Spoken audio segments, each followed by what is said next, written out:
Right, so new update late at night. I've just done this on Twitter. I shall repeat it on Facebook. It looks like the government messed up with their modelling, have only just realised it, and this is why they are backtracking. So there are various academics that fed into government strategy, and a modelling team from Imperial had developed a lot of models that the government was basing their strategy and their ideas on. And we can see now that it was actually the herd immunity strategy that they were thinking about very prominently, because they thought it was, clever and it looked different from the other countries, and they thought that it was more scientific and had a longer term view because it was about handling secondary flare-ups rather than just trying to delay things. But the problem is with this model, if that's what you're planning on, then it's a key aspect if you overwhelm at an early stage your National Health Service. And what it looks like went wrong with this particular model is that the virus they were using as an example has about half the intensive care rate of what we're actually now seeing for COVID-19 coming out of Italy and coming out of the early cases in the UK, as well as elsewhere. And that means that in the model, if the government had gone ahead with its original strategy, then that would have flooded the NHS capacity, particularly the intensive care capacity, very, very early on. There would have been overspill, and it would have caused, according to the model, about 250,000 deaths. So the government have now realised, apparently in the last few days, that this strategy is not smart, and they have pivoted quite dramatically now to advising all of those social distancing measures that they were very slow to adopt before. So to go through what I said in the video, I don't think it was yesterday, it was the day before, to explain the herd immunity strategy, because this is clearly now what the government were planning on before they disowned it. It's a neat idea, which is essentially you've got vulnerable people in your population. You cocoon them off, the elderly, those over 70, those who are pregnant, those who've got respiratory or cardiovascular conditions. You make sure that they are isolated, and then you let the virus pass through the population amongst all those others, like all the school children. Keep the schools open.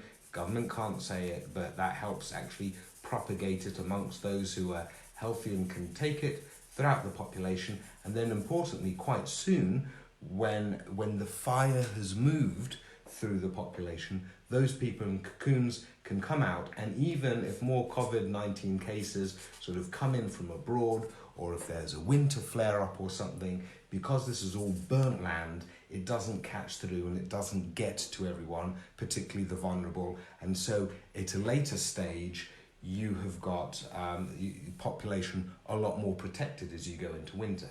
And it's also nice as an idea, because then you take this on the chin quickly, and it goes through quickly, and then there's less economic burden because you're employing less draconian measures, and it all happens more quickly. And in terms of flattening the curve, what you're doing is, if this is your peak where it's just completely laissez-faire, and then this is a stretched out peak, what you're really interested in is that population that could die or certainly have to be hospitalised. 1 in 10 will have to be hospitalised. And then if you let it burn quickly through the rest of the population, apart from these people who are more vulnerable, you're only protecting them for that period of time, right? Nice. Rather than having to try and cocoon them and protect them for a much longer period of time, like what China and South Korea and the European countries are doing. And furthermore, you get complete burn through like this, whereas if you stretched out longer, then at the end of the day, only a lower proportion of people will have been exposed to it, so there's more opportunity for flare-up. Nice in theory, but here are the problems. Firstly, if your cocooning strategy isn't watertight, then you're causing a big flare-up around these people, and if it doesn't work well, then you're getting a peak which is way beyond what your NHS can handle. Secondly, because you're starting it earlier, you're actually hitting peak earlier and a more dramatic peak, and that's going to take out some of your workforce. You need to make sure that your NHS or your National Health Service in whatever country you're in is prepared, fully prepared at a much, much earlier stage than if you're working really hard to delay it as long as possible so that you can get in all of your ventilators, all of your staff, all of your protective equipment, all of your, extra designated space for ICUs, what have you, right?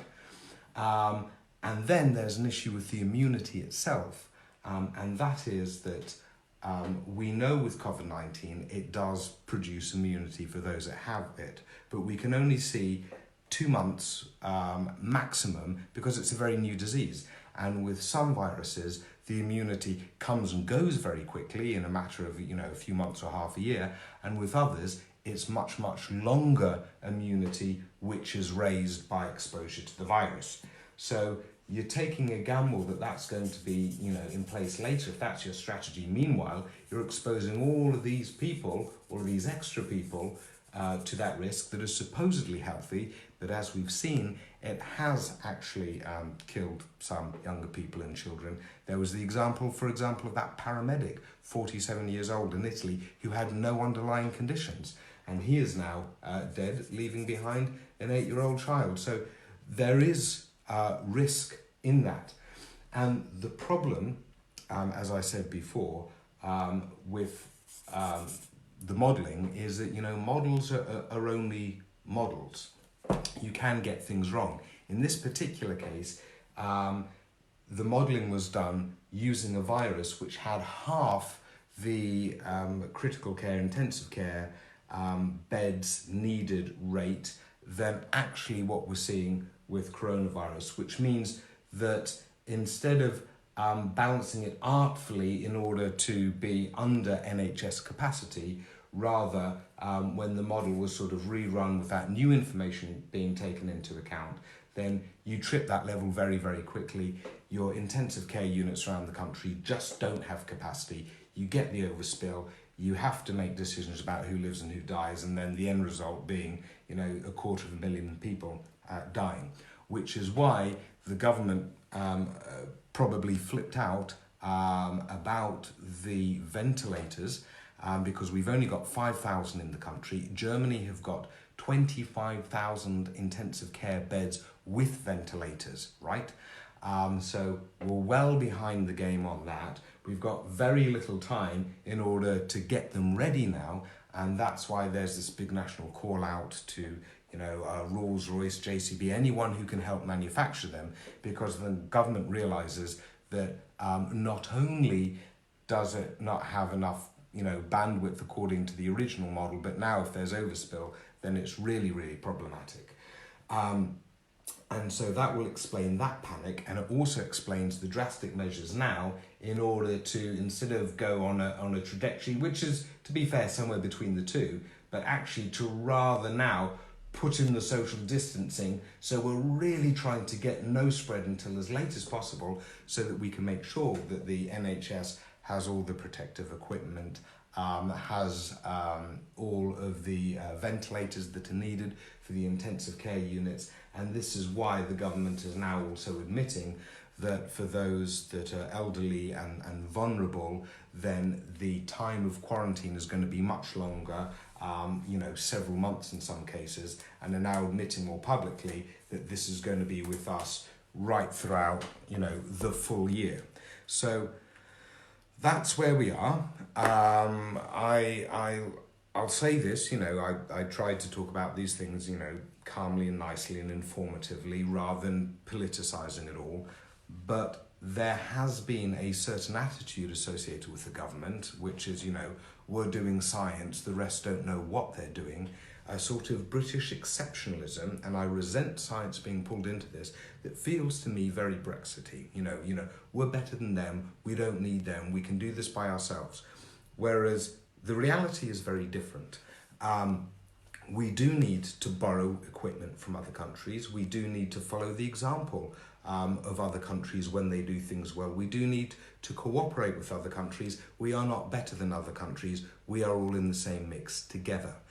And we actually have a perfect opportunity here. We are lucky in this country that China has gone first, then South Korea has gone, then other European countries, and we're sort of midway with the European countries, but we're lagging on this whole process. And the more we can string it out, the more we can watch what countries like China and South Korea are clearly doing successfully by early tons of testing, imposing draconian measures, getting the virus under control, clear containment, and then we should be copying that with all the heavy testing, with all the containment, following their lead, because they've clearly done a good job so far. And then with regards to flare-ups that come later on, well, China and South Korea are going to have to relax their stringent controls earlier than we do, or try and keep them in place and see the natural behavioural relaxation happen earlier than we'll have to see. But we can follow that lead and be informed by that. And we do not have to go charging off, inventing our own strategy just to be over clever when it is high risk and it does put more people in danger. So I think this is actually quite a cautionary tale about British attitude, and I know that the government now is pivoting strategy. One, because they've seen they've screwed up.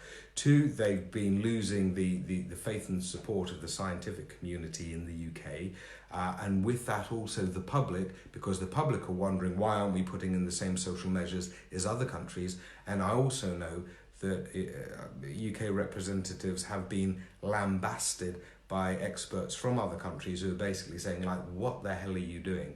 So it is sobering and it is a cautionary tale, but the best thing that we can all do now is actually fully impose as much social distancing as we can all do, you know. So be reasonable when you're shopping, help your neighbours if they need it, minimise contact, work from home if you can, and if other people are in difficult situation financially or socially or with regard to mental health or whatever, think about what you can do to help them, because at the end of the day it is about community. So let's do what we can. It's going to be